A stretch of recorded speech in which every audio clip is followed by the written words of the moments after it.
In today's video, I am going to be breaking down how Zion Williamson uses the screen and roll, but also how you as a player and coach can also use this same exact strategy.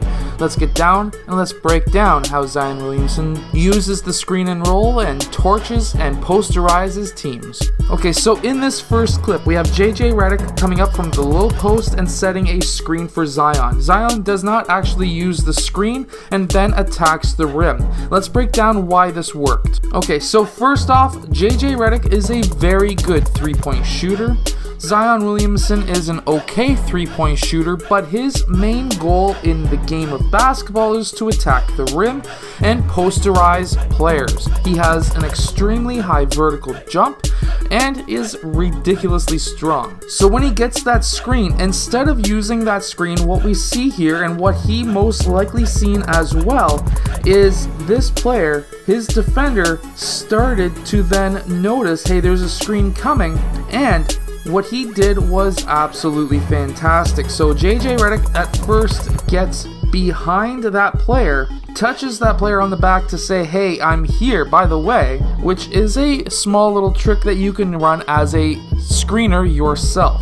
After that, that player wants to then go around that screen, and with his left foot, he stepped forward, which really does make him slower.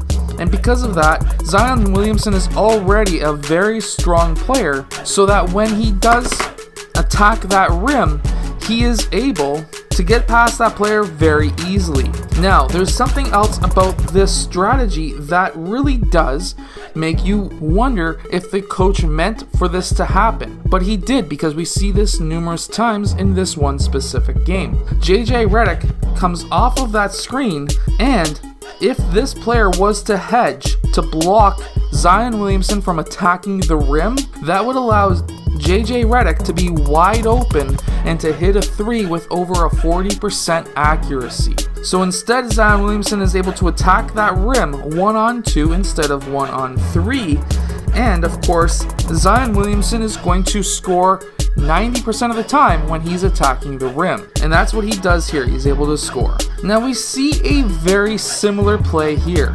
We have Zion Williamson out here with Jonas Valanciunas. Jonas is not a very good perimeter defender and is very bad in the pick and roll. We used to see him trying to defend the screen and roll in Toronto, and he was not very good at it. So again, JJ Redick gets behind him, puts his hands on him. There's a reason for that. Now, if you find that the referee calls that a foul, stop doing it. If they don't, then don't stop doing it. Basically tells that player, hey, you're there, and they're going to try and get around you. Meanwhile, you can still set that screen. This time it's a very hard screen. It's a good screen. It allows Zion Williamson to get past Jonas Valanciunas. Again, Jonas is not a very good defender out in the perimeter. We now have JJ Redick, who is now popping out to a three. His man has totally left him.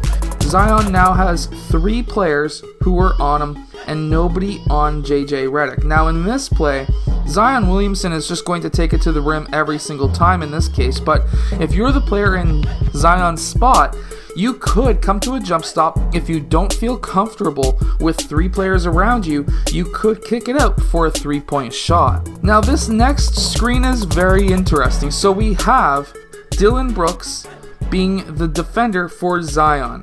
And of course, Dillon Brooks is a fast player. They have Jonas on somebody else, on Steven Adams. So of course, you would think that this would be defended really well. Well, we have a very strong hedge here. And what does Zion do? He turns his back. He does a quick shoulder fake back, like if he's going to spin back this way.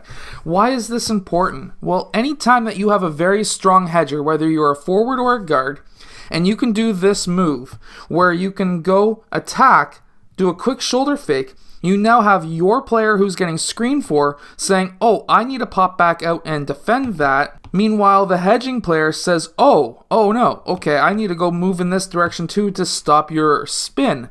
Well, this now creates a wide open lane for Zion Williamson to attack, and that's what he does here. And of course, he basically almost posterizes Jonas Valanciunas. So in this last play, what we see is what I was mentioning earlier. If you get stuck, you can kick it out to that three-point shooter who just screened for you. And that's what we're seeing here. So in this play, again, very simple stuff here. Zion Williamson uses that screen, and then he attacks that rim fast. That now gets 3 defenders on him. He has multiple eyes on him as well. This player is looking in this direction, trying to figure out what he needs to do. And of course, Zion Williamson continues to attack. We now have this player starting to creep in because he's afraid of, again, somebody cutting from the weak side.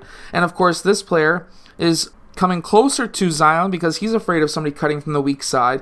All their eyes are on Zion, and if you find that you're in that situation and you had a very good player who screened for you, who can shoot that 3, kick it out, bang that 3, and get your team an easy assist from you and an easy 3-point shot from him. So as a coach, if you have a very good player who is like Zion, who likes to go downhill and attack the basket, and you have a couple of really good 3-point shooters, what you could do is run a simple 5-out, screen the ball handler being your best player who attacks the basket, and your screener being the best 3-point shooter.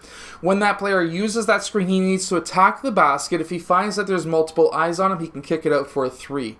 Now, that's a great strategy to run with any team, and of course, we see this now with New Orleans, basically getting tons and tons of wins and tons of points. I really like the promise, the future of the Pelicans. So anyways, I hope that this video has helped you as a player and a coach. If it has, hit that like button and subscribe, and I'll see you guys again next time.